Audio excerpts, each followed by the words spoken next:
ఒక్కసారిగా పిఠాపురం అనేది పెద్ద చర్చనీయాంశం అయిపోయింది రాష్ట్ర వ్యాప్తంగా. దానికి కారణం ఏంటంటే పవన్ కళ్యాణ్ అక్కడి నుంచి బరిలోకి దిగడం. పవన్ కళ్యాణ్ నామినేషన్ వేసేశారు. ఆయన ప్రత్యర్థి వైసీపీ అభ్యర్థి వంగా గీత కూడా నామినేషన్ వేసేశారు. అయితే మొత్తం అక్కడ 11 మంది అభ్యర్థులు నామినేషన్ వేశారట.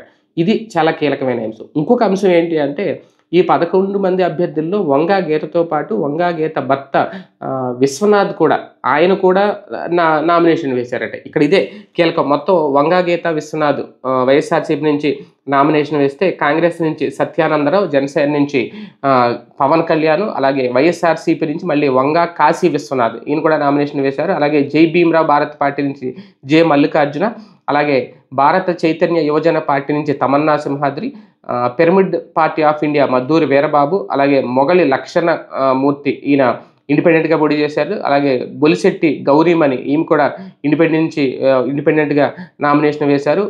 పి వీరప్రభాకర్ రావు ఈయన కూడా ఇండిపెండెంట్గా నామినేషన్ వేశారు. ఈ జగదీష్ ఈయన కూడా ఇండిపెండెంట్గా. స్వతంత్రులతో పాటు కొన్ని పార్టీలకు చెందిన వ్యక్తులు మొత్తం 11 మంది నామినేషన్ వేశారు. ఇక్కడ ఇదే కీలకం. మరి ఎన్నికల సమయంలో ఖచ్చితంగా వంగా గీత భర్త అయితే ఆయన డ్రాప్ అవుతారు, విత్డ్రా చేసుకుంటారు. మిగిలిన వాళ్ళు ఎంతమంది డ్రాప్ అవుతారు, ఎంతమంది కంటిన్యూ అవుతారు, వాళ్ళు ఎంతవరకు ఓట్ బ్యాంక్ చీల్చుతారు అనేది ఇక్కడ కీలక అంశం.